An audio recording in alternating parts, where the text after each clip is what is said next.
Kyangu okumanya lwaki NRM ina abalonzi abasinga abakakiiko k'ebyokulonda obungi.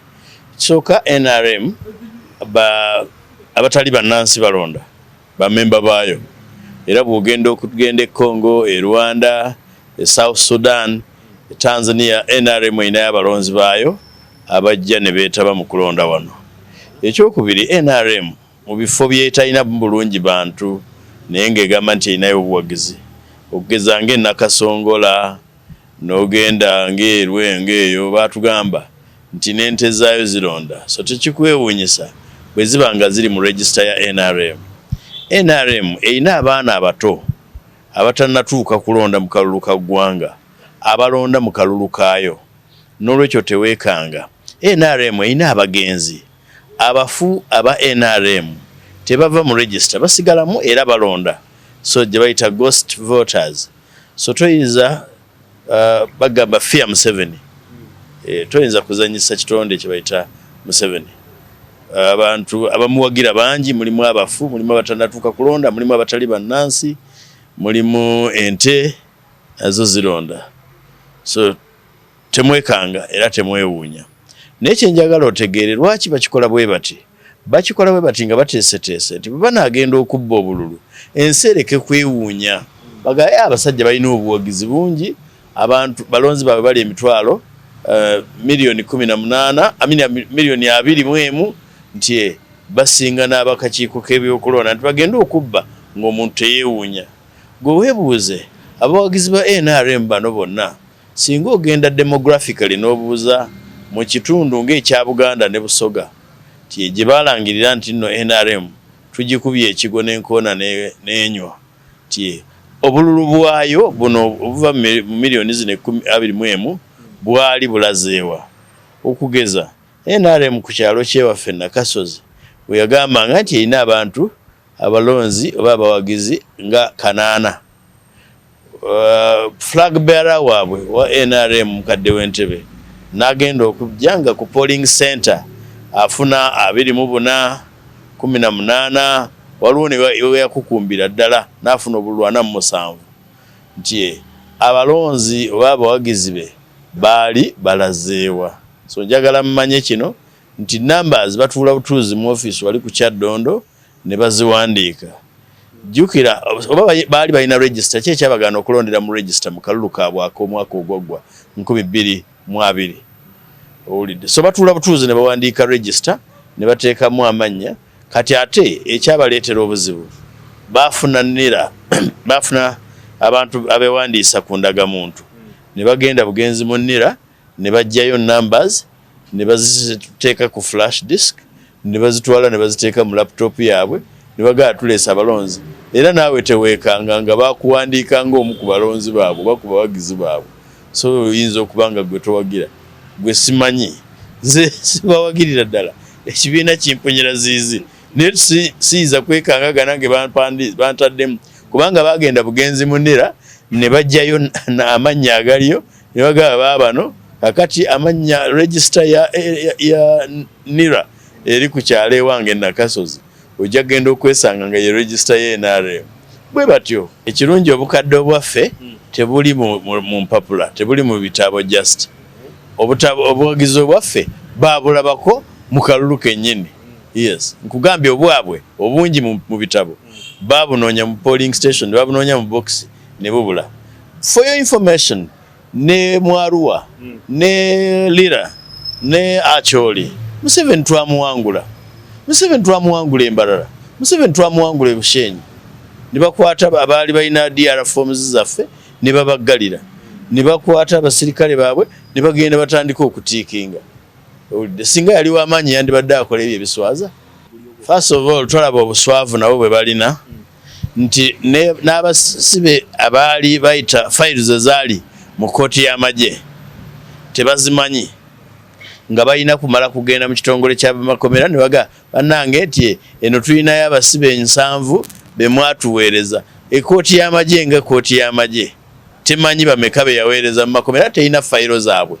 Twabagamba buli lwogenda mu kkooti y'amagye wabaayo fayiro mpya nga teriiko na linnya lya muntu gwe bawawaabira n'empapula ezibaamu zibeera nga teziriko lya muntu gwe bawawaabira wabula ng'empapula mpya buli lwogenda babawandiika ku lupapula lupya ne file folder mpya. Tebalina kye bayita record management. N'olwekyo Sejjusa kye nasalawo okutwala abantu abo mu kkooti n'okusazaamu akakooti kaabwe ak'ekimpatiira. It was a makeshift court. So kya buswavu kye kisooka. Ekyokubiri, abo bakugambye nti bebalina kubanga waliwo abalala nga bwe baava mu kkooti z'amagye babatwala mu military barracks. Naye ate nga bonna okufaanako ne kkooti y'amagye ne military barracks tebalina records, tebamanyi. N'olwekyo bannayuganda mwekaabire, mwesabire abaana bammwe bali eyo bavundira mu makomera nga gavumenti ye yabasiba tebamanyi. Ekyokusatu, be baana be batta. Abamu ku bo babatta. Ate kati beeyambisa ekyokubeera ng'ekkooti teriiwo ey'amagye kubanga twagijjawo baga kati tulina wakubatwala terimu tubabanjiza naye basaaga. Tujja babanja, tujja babasesemya okujjako abo be batta, ate tujja bawaliriza okulangirira nti bano twabatta. Yes, be batta tujja bawaliriza okulangirira nti bano twabatta. Abamu babajjamu amaaso, abamu babamenya amagulu tegaliiko, ogendaga kibalama eriiso baalijjamu. Owulidde? Bamulina naye eriiso baalijjamu. Twalina Wangolo bamukutulu bamutemako okugulu. Owulidde? Naye batya okumukomyawo n'okugulu okumu. Kibalama batya okumukomyawo n'eriiso erimu. Owulidde? Ninda abalala babatta.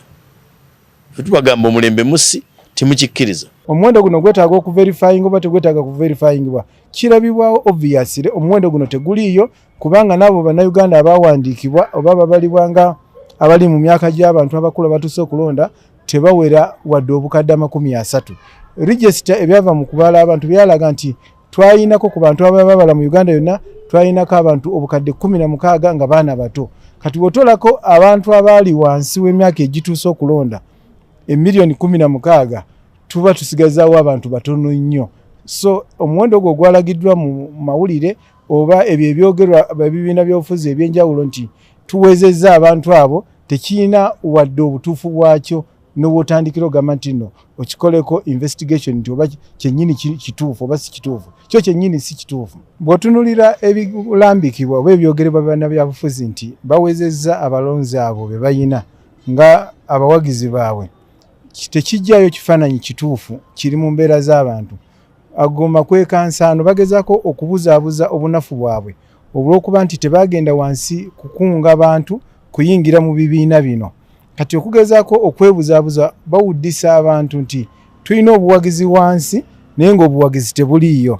Kyekituufu abantu bannayuganda aba political sympathizers bayulumirirwa bulumirirwa naye okugamba nti bammemba mu bibiina ebyenjawulo eryo eddala tetunnaba kulituukako. Ne bwe bagamba aba NRM abali mu buli register abantu 33 ku buli kyalo, bw'ogenda n'obanoonyaayo abantu abo nabo tebaliiyo ku buli kyalo. Kati kino kigambo kikozesebwa mu byabufuzi okugezaayo okuwuddisa abawagizi baabwe tituyimiridde bulungi kisobole okukola mu luzungu kye bayita structuring preferences. Abantu batunuulire ebibiina bino mu kifaananyi ekinene ekitaliiyo okulonda bwe kuba kutuuse abantu basobole okubeera nti nno babagoberera nga abantu bawuli awo balowooza nti ebibiina bino ku ground kwebiri era birina ababigoberera bangi, birina large following. Naye nga large following eyo oba obuwagizi obwo obungi tebuliiyo wabula kifaananyi ekisiigiddwa obusiigibwa okwagala okubeera nti nno psychologically oba mu mbeera y'okubeera nti nno bakyusa ebirowoozo by'abalonzi babalowoozesa ekitaliiwo n'okubikka obunafu bwabwe oba okubeera nti nno tebagenda wansi ku grassroot kukunga abantu na kubayingiza mu bibiina bino. So ekyo kikolebwa secretariat z'ebibiina ebyenjawulo, secretary general ab'enjawulo. Tulaba nti obutafaananako nga kulonda kulala mu bibiina byonna kino kyajjanga ekyewuunyisa nti NRM secretariat yaayo tebeerangako nafunga kati bweri, ne Democratic Party nayo bwe batyo, ne Forum Democratic Change bw'otunulira entalo ze babaddemu, ne secretariat yaabwe n'okukunga abantu byonna tebabikola.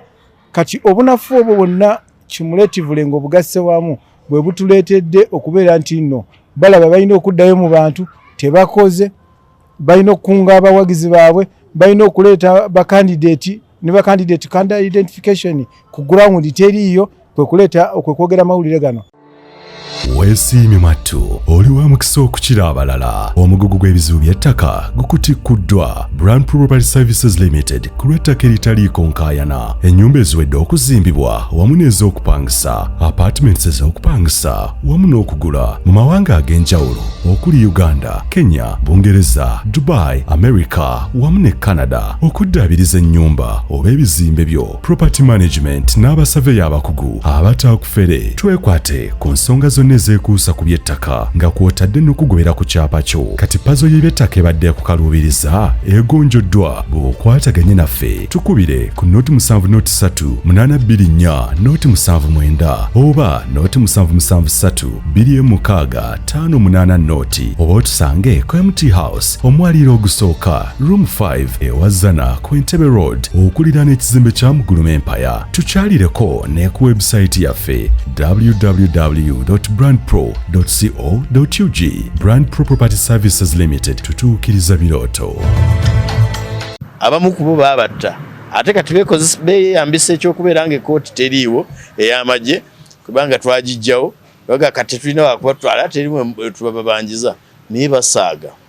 Tujja babanja, tujja babasesemya okuggyako abo be batta ate tujja bawaliriza okulangirira nti bano twabatta. Yes, bebatta tujja babawaliriza okulangirira nti bano twabatta. Abamu babajjamu amaaso, abamu babamenya amagulu tegaliiko, ogendaga kibalama eriiso baalijjamu. Owulidde bamulina naye eriiso baalijjamu. Twalina Wangolo bamukutulu bamutemako okugulu. Owulidde naye batya okumukomyawo n'okugulu okumu. Kibalama batya okumukomyawo n'eriiso erimu. Owulidde ninda abalala babatta. Ffe tubagamba omulembe musi temukikkiriza. Tetunnamanya oba mulimu abantu baffe.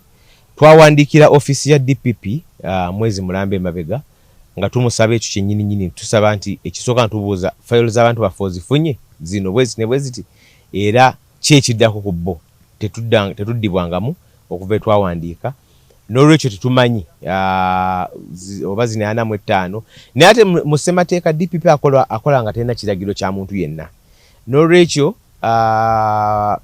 olw'okuba DPP takolera ku biragiro bya muntu yenna ne zino 45 ziyinza okubeera nga DPP ayinza okusalawo n'agamba bano tebalina misango fe okusinziza ku bitulabye kubanga DPP alina kuleeta empaaba empya charge sheet talina kukolera ku biri ebyali mu kkooti y'amagye so ayinza okusalawo n'agamba tebalina misango okusinziza ku bujulizi bwe tusomyeko. Kyonna ekirala ky'abasazeewo ku nkomerero yabyo n'ekisinga obukulu kyakulaba nti abantu bwe baba tebalina misango oba DPP asawo tebalina misango bateebwe ne baba nga si bawagizi ba NUP abantu baleme kubeera mu makomera nga bali ku alimanda etaliiko ekkomo. Ekyo kiba kityobola eddembe ly'obuntu bwe kirina okubeera kubanga kitegeeza nti prisons yawaddeyo files z'abantu bonna abaasindikibwayo kkooti z'amagye abali mikono gyayo. Abantu babeera mu kkomera nga bali ku alimanda okuva mu kkooti era ku prisons ye beemanyi nti ono yasindikibwayo kkooti eno. So kati njagala okulowooza nti files ezo 423 zikavaringa buli kitundu kyonna oba buli muntu yenna eyasindikibwayo mu kkooti y'amagye ng'ali ku alimanda oba nga asingisiddwa omusango. Abaffe tubaffe namba tugimanyi bali 15 abasindikibwa court martial namba tugimanyi kyawaddeyo files 423 zino ze files buli muntu abeera mu kkomera abeera ku fayiro. Kati oyinza osanga nga ku fayiro ya kkooti eriko abantu 10 kubanga baba bakuvunaana omusango gumu nga gwakolebwa mu kiseera kyekimu. Tuyinza okubeera ku fayiro emu abantu 30 oba 50 okugeza ba Olivia Lutaya bali abantu 32 ku fayiro emu. Waliwo Anguli Bosiraji bali abantu ndoza 15 ku fayiro emu. Ekitongole ky'amagye gasindika abakola mojja bangi mu prisons era bangi abali ekitali abasinga abali okkooti y'amagye bakala mojja. Oyinza osanga balinga 70 ku fayiro emu. So kitegeeza zino ze files naye nga abantu bo basukka obungi abantu bo ndoza abali mu makomera abasindikibwayo amagye kkooti z'amagye bayinza okuba nga basukka n'olusanvu kubanga mu kitali mukka balinga lusanvu bw'ogattako amakomera amalala bateekuba nga bangi ddala. Olw'okuba nti okuva kkooti we yawa ensala eno nga omwezi gwa January guggwako ne tugenda mu Parliament Attorney General bagezaako mubuuza nti budde ki emisango gino gigenda okusimbibwa mu kkooti eno ate gino n'agaana okuwa obudde era n'okutuusa olwaleero tetumanyi bbanga ki oba abantu emisango gino bagenda kugisimba ddi mu kooti zino abantu batalako kuwera ennemba oba bagenda kubaggyako ddi emisango ffe kye twasalawo kyakusaba kweyimirirwa ku bantu baffe abali mu makomera ne tusaba nti bateebwe kakalu ka kooti. Kyamukisa mulungi ndowooza abantu babiri bokka abo be bakateebwako ku bantu abasindikibwa kooti z'amagye, omu ye munnamateeka Aaron Kiiza, omulala mwami Tumwesigye ndowooza kooti yakusasaza ennaku nga 2 emabega. Naye abantu be twakasabira balinga 15 nga bonna kooti tennaba kubawa lunaku. Obaddewo enkyukakyuka z'abalamuzi mu kooti nga kituutidde abantu okulwawo kooti okulwawo okuwa dates ddi we bagenda okuwulirwa. Naye olw'okuba kati abalamuzi bonna bamaze okukkalira mu offices zaabwe mu criminal division, tusuubira nti ennaku ezijja wiiki eno ejja bajja kutuwa dates tusobole okusaba okw'abantu baffe okweyimirirwa basobole okuteebwa, kubanga essaawa zino tewaliiwo kooti ebafuga. Kooti yabasindikayo tekola, kooti gye bagamba nti bagende teri amanyi oba banaafuna emisango. So ekiriwo kyokka kyokka kyandibadde kyakubata era kyetulowooza nti emisango gino giwulirwe mangu, abantu bano abamaze emyaka 4 n'okusoba mu makomera basobole okuvaayo. First of all, twalaba obuswavu nabo bwe balina nti n'abasibe abaali bayita files ezaali mu kooti y'amagye tebazimanyi nga balina kumala kugenda mu kitongole ky'abamakomera ne baga bannange nti eno tulinayo abasibe 7 be mwatuweereza. Ekooti y'amagye nga kooti y'amagye temanyi bameka be yaweereza mu makomera, terina fayiro zaabwe. Twabagamba buli lwogenda mu kooti y'amagye wabaayo fayiro mpya nga teriiko na linnya lya muntu gwe bawawaabira, n'empapula ezibaamu zibeera nga teziriko lya muntu gwe bawawaabira, wabula ng'empapula mpya buli lwogenda babawandiika ku lupapula lupya ne file folder mpya. Tebalina kye bayita record management. N'olwekyo sejjusa kye nasalawo okutwala abantu abo mu kooti n'okusazaamu akakooti kaabwe ak'ekimpatiira. It was a makeshift court. So kya buswavu kyekisooka. Ekyokubiri, abo bakugambye nti bebalina kubanga waliwo abalala nga bwe baava mu kooti z'amagye babatwala mu military barracks. Naye ate nga bonna okufaanako ne kooti y'amagye ne military barracks tebalina records, tebamanyi. N'olwekyo bannayuganda mwekaabire mwesabira abaana bammwe bali eyo bavundira mu makomera nga gavumenti eyabasiba tebamanyi.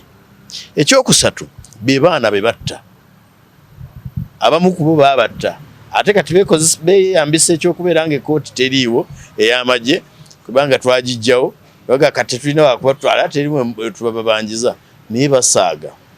Tujja babanja, tujja babasesemya okujjako abo be batta, ate tujja bawaliriza okulangirira nti bano twabatta. Yes, be batta tujja bawaliriza okulangirira nti bano twabatta. Abamu babajjamu amaaso, abamu babamenya amagulu tegaliiko, ogendaga kibalama eriiso baalijjamu. Owulidde bamulina naye eriiso baalijjamu. Twalina Wangolo bamukutulu bamutemako okugulu. Owulidde naye batya okumukomyawo n'okugulu okumu, Kibalama batya okumukomyawo n'eriiso erimu.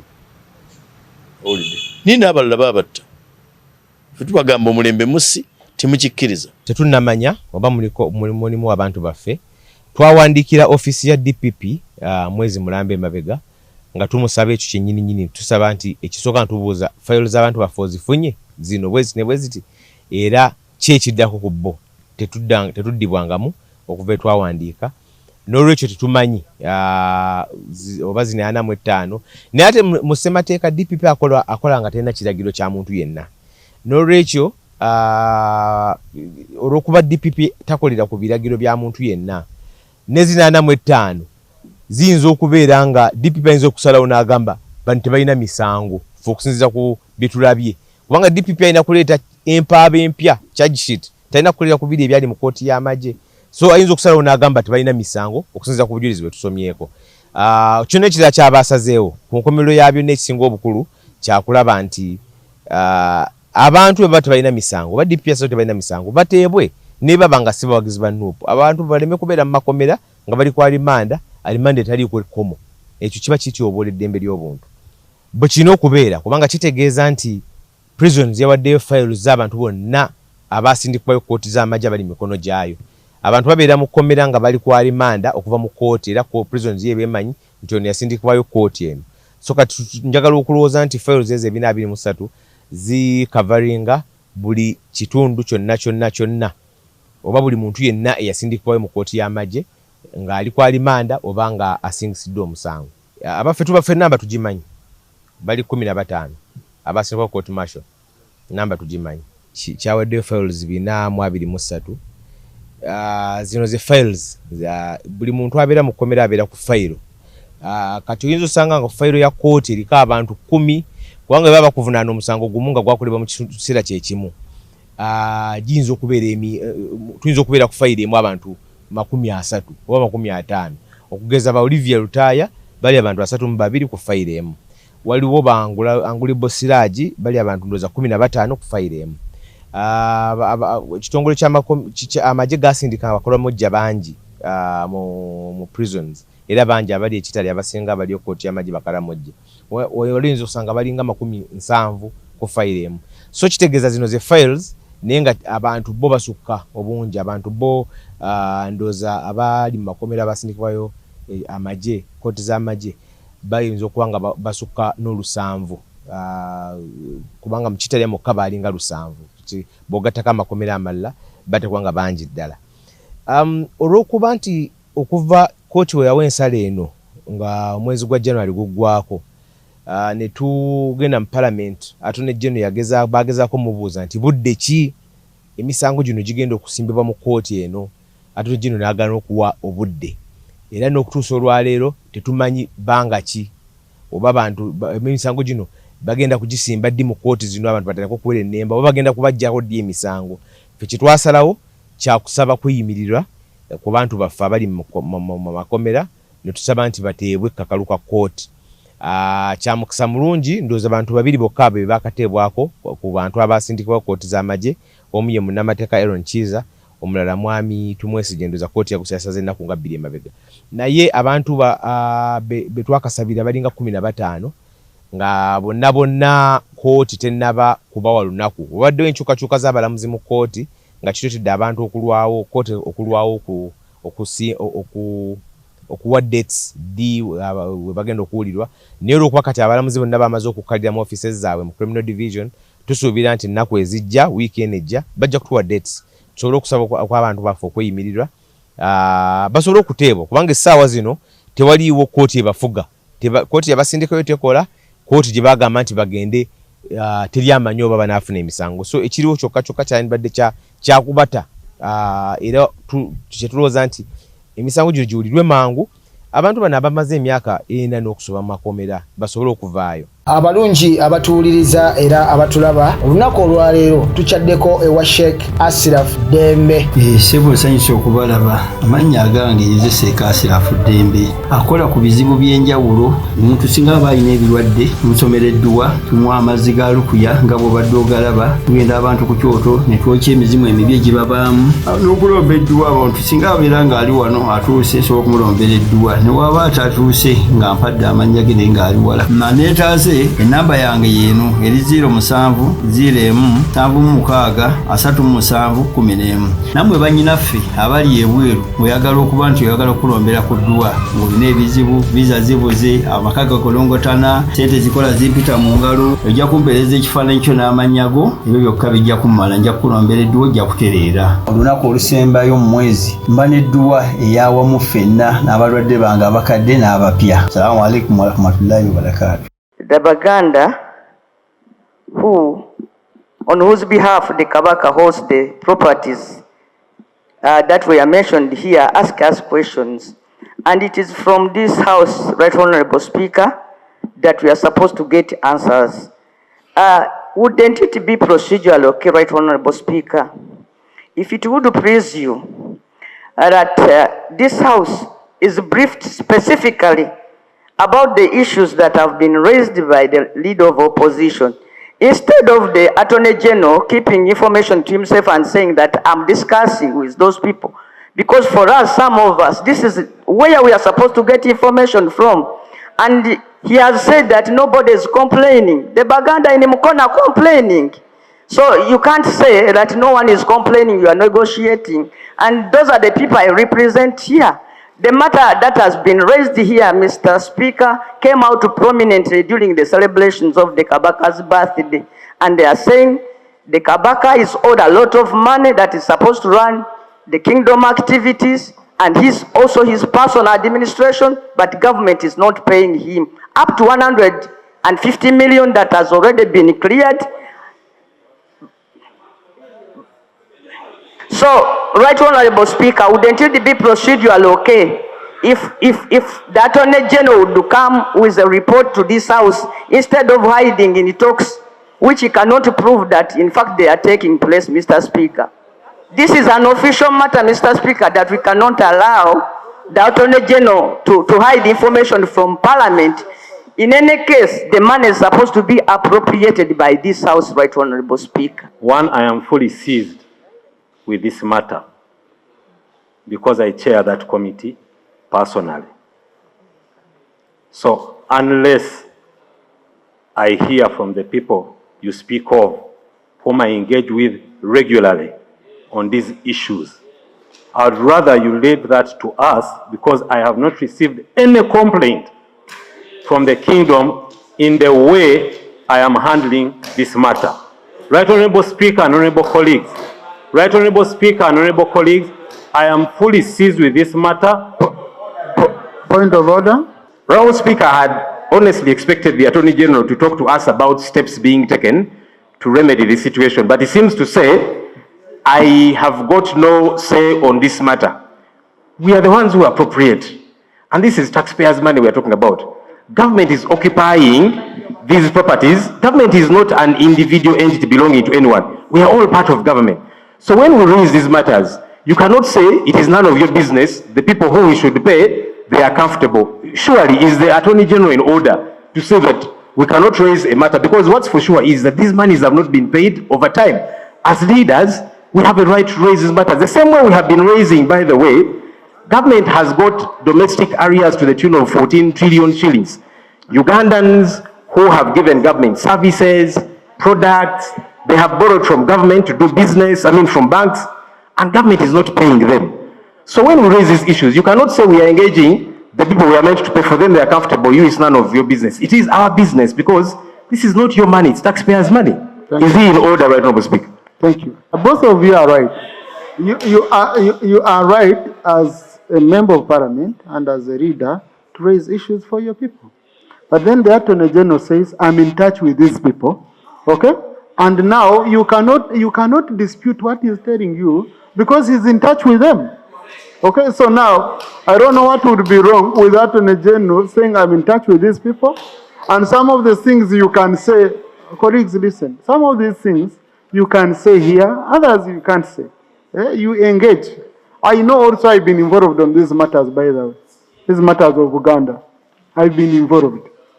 When it comes to their payments, I know a lot of discussions are going on.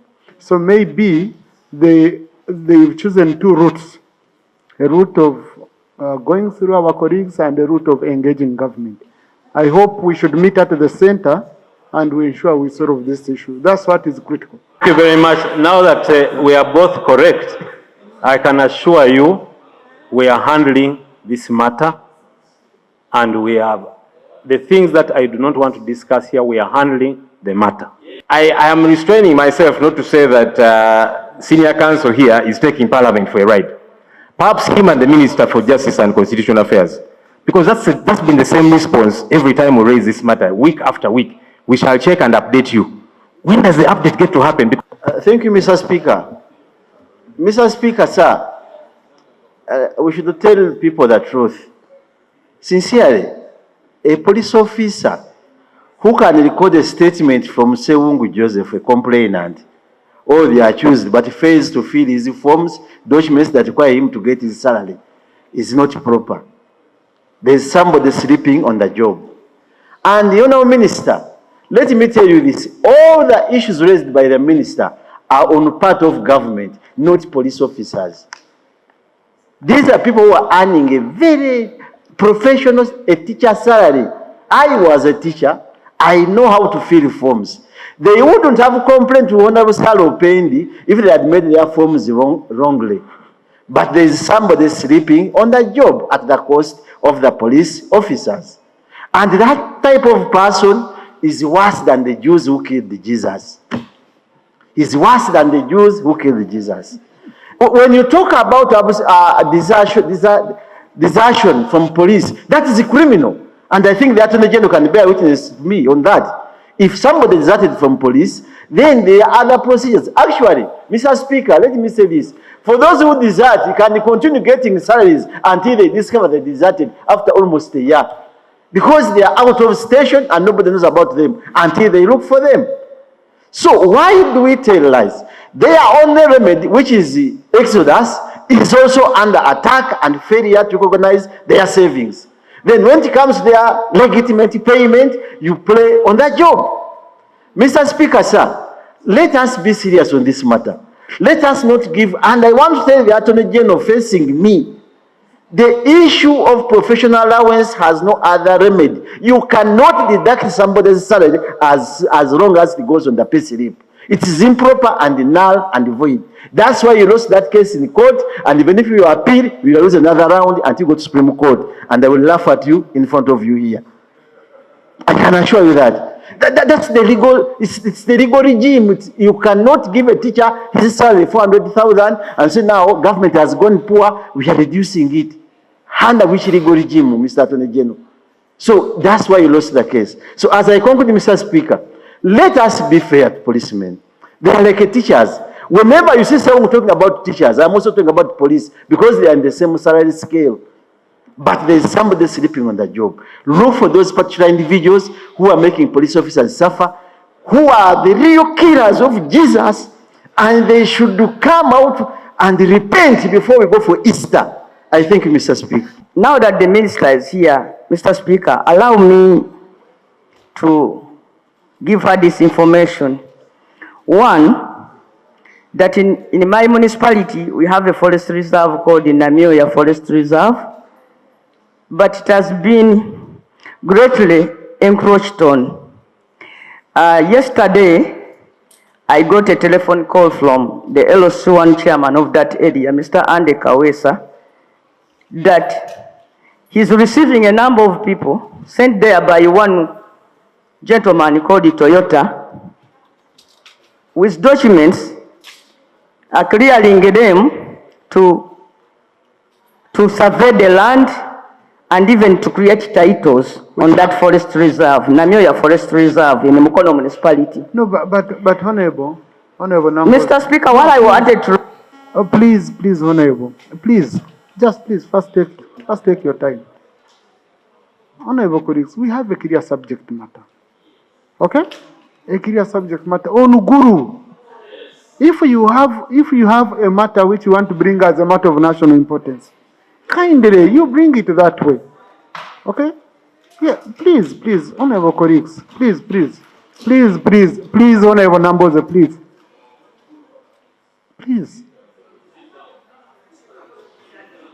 Honorable colleagues, this is your house, okay? Let us not take shortcuts to say these matters are cousins to each other, brother, related. No, let us be, it can be a critical matter, but kindly, I would give you space for it specifically, so that we give it the attention. Okay? On Guru. Uganda Yancha.